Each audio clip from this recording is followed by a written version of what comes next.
first heard Tracy Chapman's song Fast Car, I thought I was hearing Jack and Diane chords by John Cougar Mellencamp. We've seen that before where we're playing this A, hammering on the D and the F sharp to make a D over F sharp chord, moving it 2 frets where it could become an E.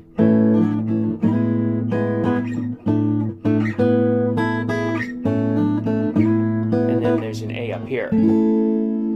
We then saw that that same idea, A to D over F sharp, could be reproduced with G chords, where we take a G and instead of these 2s of an A, we have the 3 open strings of a G and we hammer on a C chord. So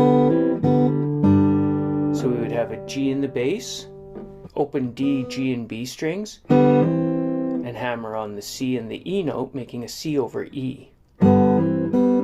Then we can finish the G chord here. And we saw this move in Paul Simon's song, I Am a Rock. So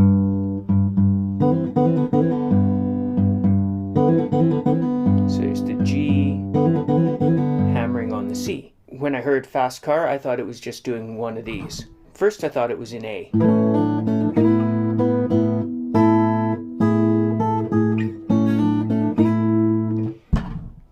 Then I found out it was played with a capo at the 2nd fret with a G chord, making the G chord into an A chord.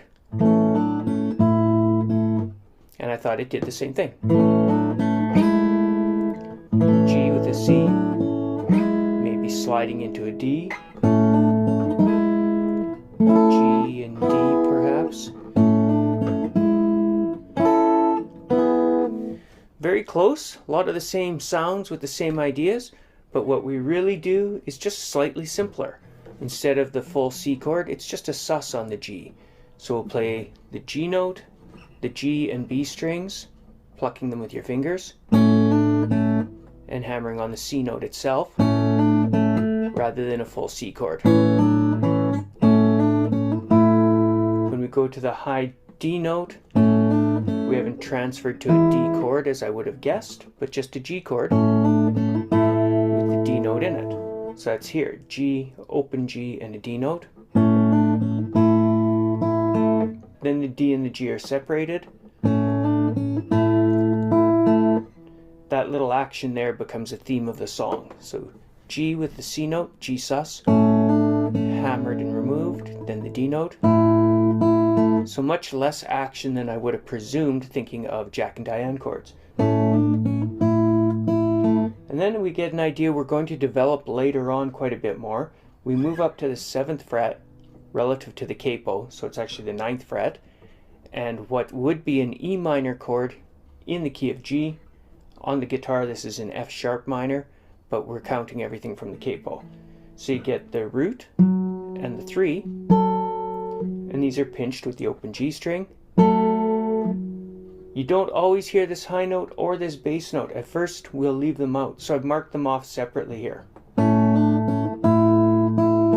We get this 7 and 8, then we slide back a fret to the 7 on the top string, the 5 on the bottom. This is a D chord with just the D and the F sharp note.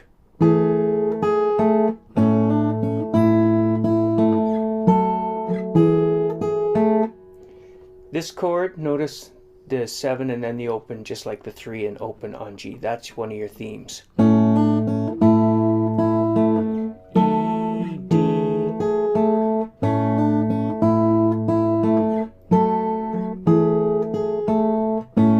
The 3rd time, do this one.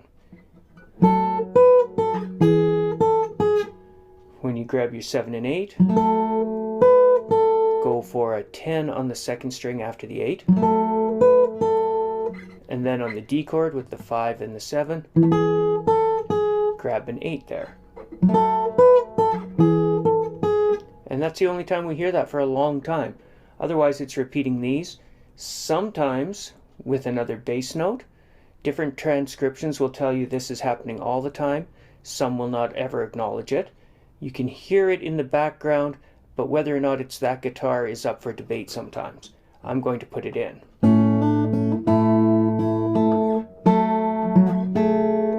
So you hear it there right before the 2nd chord.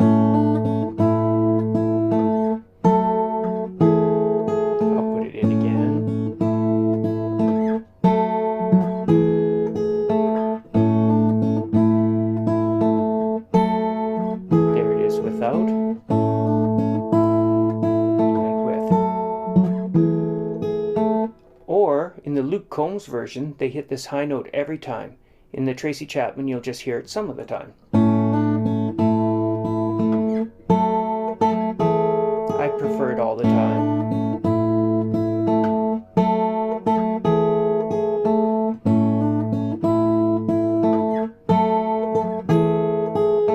I'll do option 3 again.